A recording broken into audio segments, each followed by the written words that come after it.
জামালপুরে দশম শ্রেণীর শিক্ষার্থী জিহাদ হত্যার ঘটনায় জড়িতদের গ্রেফতার ও দৃষ্টান্তমূলক শাস্তির দাবিতে সড়ক অবরোধ ও মানববন্ধন করেছে স্থানীয়রা। রবিবার ১১ই জানুয়ারি সকালে জামালপুর সদর উপজেলার নারিকেলি এলাকায় জামালপুর টাঙ্গাইল মহাসড়কে এ কর্মসূচির আয়োজন করা হয়। নিহত জিহাদ সদর উপজেলার গহেরপাড়া গ্রামের ফিরোজ মিয়ার ছেলে এবং সে নারিকেলি উচ্চ বিদ্যালয়ের দশম শ্রেণীর শিক্ষার্থী ছিল।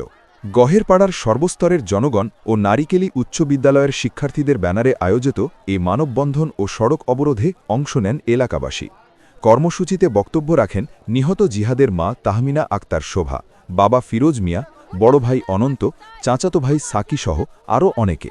বক্তারা বলেন, গত ৭ জানুয়ারি সন্ধ্যায় পূর্ব পরিকল্পিতভাবে গহেরপাড়া পশ্চিমপাড়া এলাকার আবুল কাশেমের ছেলে মোহাম্মদ মুন্না, সাইফুলের ছেলে মোহাম্মদ সাঈদ, মোকসেদের ছেলে আবুল কাশেম ও তাদের সহযোগীরা গহেরপাড়া এলাকার জামে মসজিদের পেছনে জিহাদকে মারধর করে এবং ধারালো চাকু দিয়ে হত্যা করে।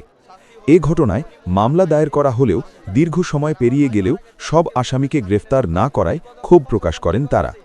দ্রুত সকল আসামিকে গ্রেফতার করে দৃষ্টান্তমূলক শাস্তির দাবি জানান বক্তারা। সড়ক অবরোধের কারণে মহাসড়কে তীব্র যানজটের সৃষ্টি হয় এবং সাধারণ যাত্রীরা চরম ভোগান্তিতে পড়েন। খবর পেয়ে সদর থানার ভারপ্রাপ্ত কর্মকর্তা ওসি মিজানুর রহমান ঘটনাস্থলে উপস্থিত হন। তিনি জানান, মামলার প্রধান আসামিকে পুলিশের হেফাজতে নেওয়া হয়েছে এবং বাকি আসামিদের গ্রেফতারে অভিযান অব্যাহত রয়েছে। প্রায় ১ ঘণ্টা পর অবরোধ প্রত্যাহার করলে যান চলাচল স্বাভাবিক হয়। উল্লেখ্য, এলাকায় আধিপত্য বিস্তারকে কেন্দ্র করে গত ৭ জানুয়ারি সন্ধ্যায় গহেরপাড়া এলাকায় জিহাদকে হত্যা করা হয়। এই ঘটনায় নিহতের বাবা ফিরোজ মিয়া, মোহাম্মদ মুন্না, মোহাম্মদ সাঈদ, আবুল কাশেম সহ আরও ৪-৫ জনকে অজ্ঞাতনামা আসামি করে সদর থানায় একটি হত্যা মামলা দায়ের করেন। আপনারা দেখছেন অনলাইন ভিত্তিক সংবাদ মাধ্যম ইনফো BD24।